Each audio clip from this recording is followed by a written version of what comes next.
Hello and welcome to Daybreak English. This video is the last in our series about common quantifiers, those words that show us an amount of something.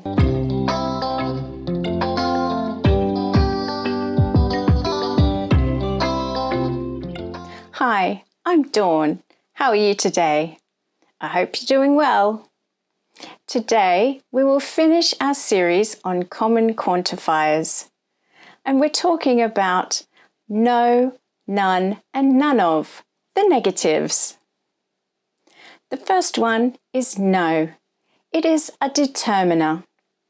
It identifies a noun in more detail. We use no with countable and uncountable nouns.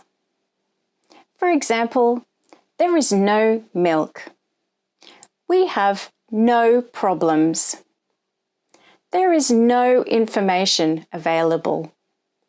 Great, that's easy. You probably knew that already.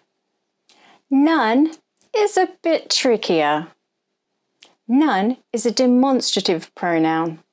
We use it to say not one or not any and to replace both uncountable and countable nouns.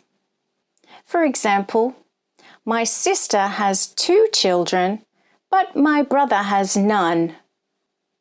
So my brother does not have any children. We've replaced no children with one word, none.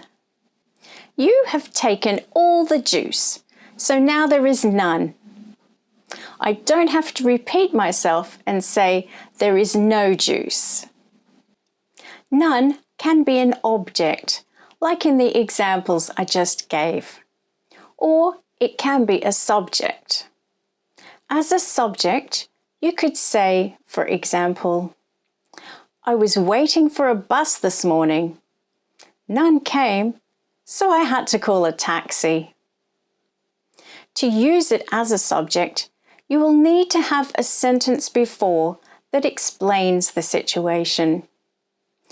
I was waiting for a bus this morning. So instead of saying not one bus came, we just say none came. But you need to be careful with none, because if you were talking about people and you haven't used a noun to refer to them already, then you can't use none. You need to use no one or nobody. I'll give you an incorrect example. She had a party, but none came. That's wrong. We need to say no one or nobody came. We're not replacing a noun. Now, I could have used none if I said it this way. She invited many people to the party, but none came. In this case, we are replacing the noun people with the pronoun none. So instead of saying she invited many people to the party, but no people came, we just say none came. It's a bit easier. We don't use none directly before a noun. If we want to use none with a noun, we need to say none of plus the noun. None of is a determiner and refers to a group of something. So not one or not any of this whole group. Other ways that we can use none of are with a pronoun, us, them, it, you, with the relative pronouns which, whom, and whose, with a possessive, my, his, her, your, their, our, or with a demonstrative, this, that, those, and these. Now for some examples. The plus a noun. None of the children are going to school today. with a pronoun. These will normally be plural pronouns because we are talking about a group. None of us want to experience another pandemic. None of them will succeed in business.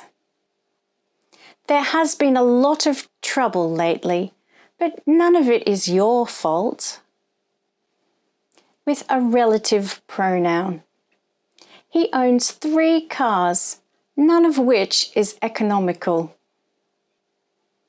The play has 10 actors, none of whom is believable in their part. I have 4 sisters, none of whose children attend dance classes. For a possessive.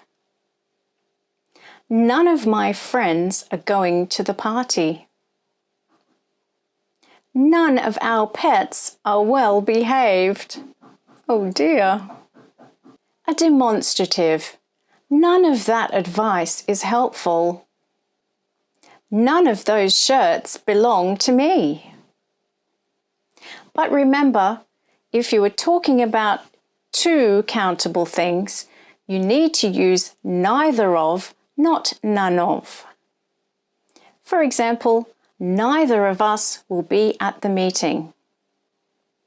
Remember to only use none if there is a group of more than 2.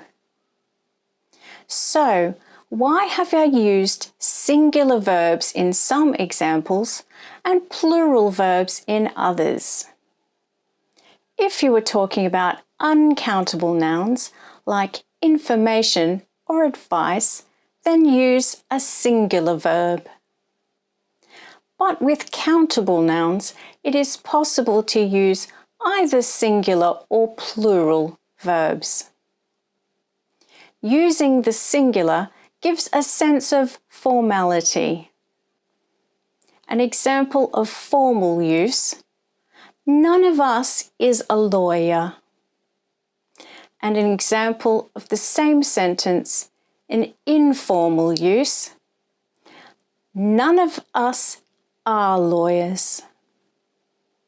In informal conversations, it's fine to use either one. Don't overthink it. Just use the one that sounds better to you. And take into account the formality of the situation. If you are writing an academic text or formal article, then use the singular.